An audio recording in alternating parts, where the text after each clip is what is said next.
Towards the end of the Second Temple period, in the 18th year of his reign, Herod, king of Judah, gathers the people of Jerusalem and surprises them with a dramatic announcement. Herod states his intention to raise the old temple, built on Mount Moriah, by the returnees from Babylon, and to build a new temple in its place, the most sacred and beautiful of our time. The Jews are appalled. The thought that this tyrant, who has murdered thousands of people, would tamper with their holiest site merely for the sake of self-aggrandizement terrifies them. They're afraid that Herod will destroy the old temple without completing the construction of the new one, leaving them without a place to serve God, neither the old nor the new. The people are frantic. What will happen?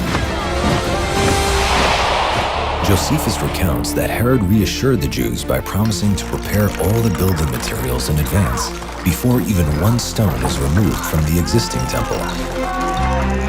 According to the Talmud, the story involves a secret agreement between Herod and a Jewish sage by the name of Baba ben Buta. In a private meeting, Herod expresses regret for his past violence against the Jews and agrees to atone by building a glorious new temple that will spread its light around the world. He extinguished the light of the world, let him now go and kindle the light of the world. This agreement opens a historic window of opportunity. The great builder of Caesarea, Masada, Herodium, and countless other projects joins forces with the Jewish people. Together, they will turn the small, modest temple in Jerusalem into a large, magnificent house of worship that will leave a deep imprint on humanity. The work begins with a tremendous burst of activity. Herod gathers thousands of carts and beasts of burden, cranes, wooden pulley blocks, engineering devices, and quarrying tools of all kinds. 10,000 Jewish workers, along with the top engineers in the Roman world, tackle the job. Hundreds of priests take care of building the sacred areas. But one problem still threatens to thwart the entire project: Mount Moriah. The site designated for the new temple is narrow and steep. The area available for construction is limited and certainly not suitable for the monumental compound that Herod envisioned. Herod's solution is bold and ambitious. Build huge walls that would support a giant plaza and then construct the temple in the center of the plaza. The most important part of the plan is the use of enormous building stones to ensure the stability of the Temple Mount walls. Look at these stones. Each stone weighs a few tons. The biggest stones weigh hundreds of tons each. This one, for example, weighs 600 metric tons. Without any mortar at all, the tremendous weight of the stones stabilizes them in place as if they were one solid rock. Transporting such a stone from the quarry north of the Temple Mount and placing it in the Temple Mount walls requires precise planning, sophisticated technology, and most importantly, a lot of hard work. This entire slope was one big quarry. Many stones measuring 2 to 4 meters long have been found in the Arzei Habirah quarry. We could see how we have a negative image of the Western Wall stones here in the Arzei Habirah quarries. We discovered an amazing axe. An axe is a wonderful quarrying tool. When you strike the Jerusalem limestone with 2.3 kilograms and try to create a channel, the channel forms very quickly. Primitive tools on the whole, but methods that work to this day. These stones were brought in carts hitched to oxen. Some of the stones were encircled with wooden wheels so that they could be moved quickly and efficiently. Particularly, large stones were placed on long log rollers and moved by a large team of workers with the help of animals. To lift the stones up high, the workers used cranes, pulleys, and sloped earthen embankments. The stones were put in place with the utmost precision. This This was made possible by a technique known as Herodian drafted margin masonry. By creating a border around the stone, the workers could join the stone precisely with the course beneath it and with the stone next to it, producing a perfectly straight row. Each new course of stones was placed a few centimeters deeper than the previous one, as in a pyramid. The way the stones were joined at the corners of the Temple Mount made the structure so strong that it survived even the most powerful earthquakes in Israel over the centuries. Quarrying, transporting, lifting, setting in place. All these jobs require precision like a well-timed orchestra, but this did not always happen.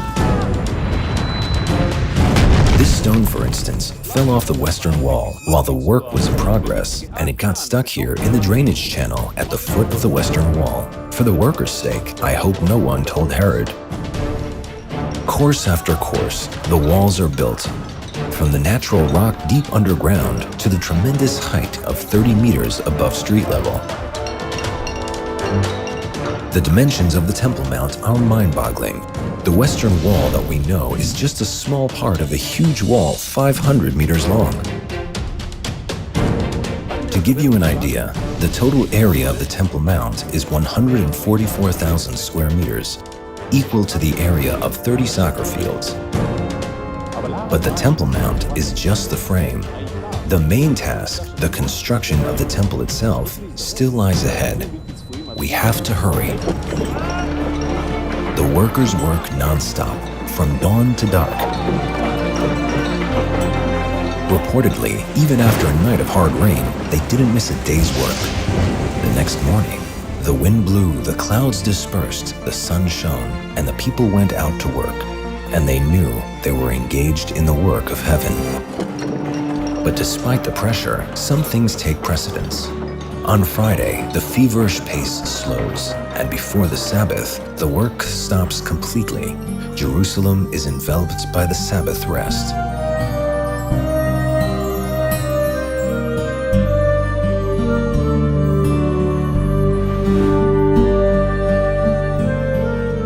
I'm standing here next to a corner of the Temple Mount. This is the cornerstone of the Temple Mount. And it was the first stone that the Romans knocked down after capturing the city when they started to destroy the Temple Mount walls. An inscription was discovered on this stone. It was written in Hebrew, beautiful Hebrew. Let's read it together. For the house of trumpeting too. I'm inclined to agree with those who complete it as follows: for the house of trumpeting to distinguish between the sacred and the profane. And that brings us to Josephus, the historian of that period, who tells us that on the eve of the Sabbath, a priest would go up, trumpet in hand, and blow the trumpet to announce the start of the Sabbath. Whoever was working at the time would stop.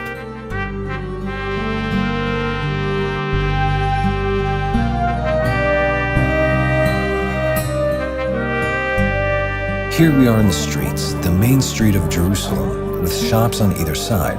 So anyone who had a shop here would certainly have to shut it immediately because the Sabbath was starting.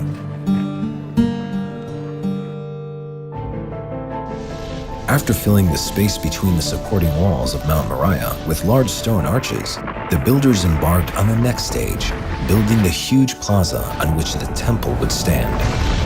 Tens of thousands of believers from Israel and the diaspora would assemble in this plaza. The plan called for them to stand on a floor decorated according to the finest standards of Roman architecture. From Josephus' writings, we knew that the Temple Mount was paved with multicolored stones. Then tiles began showing up in the material we were sifting from the Temple Mount. Tiles of various varieties of stone in many colors and many different shapes. I had the feeling that some of these were the ones that Josephus had written about. We had found them. This was a fascinating puzzle to assemble. By measuring the sizes and the shapes of the original tiles, I could determine what patterns may have been used. The geometric shapes and brilliant stone colors were right in front of my eyes. For me, it was the closing of a personal circle. I was raised in the Catholic Church in the United States until I discovered my Jewish roots and immigrated to Israel.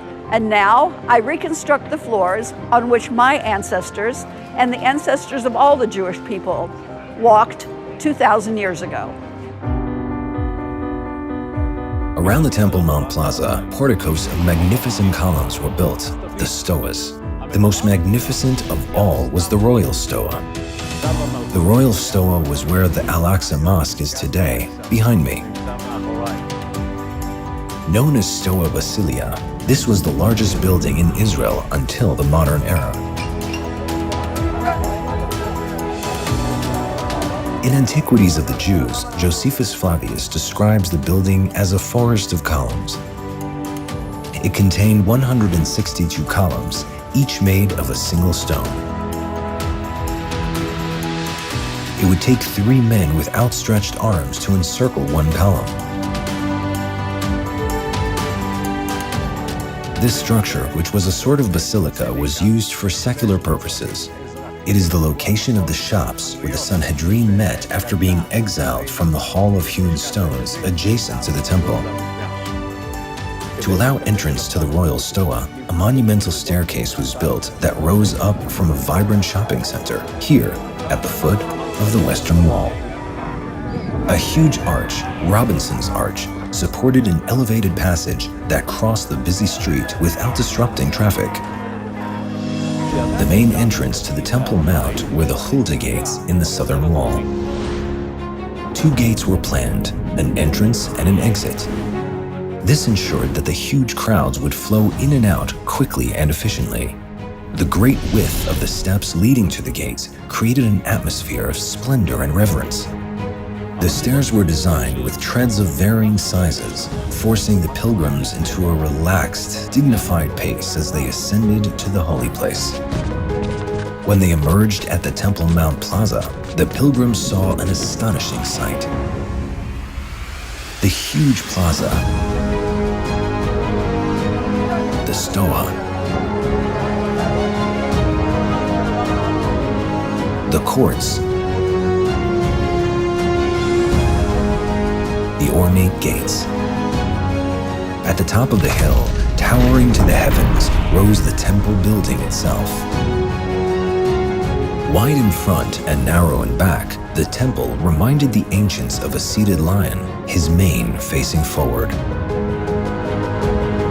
A grapevine made of sparkling gold leaf curved upward from the entrance to the temple building. Golden adornments shone on the roof as on a royal crown. The construction work was completed in record time. In just a year and a half, the Jews, under Herod's direction, finished building the temple.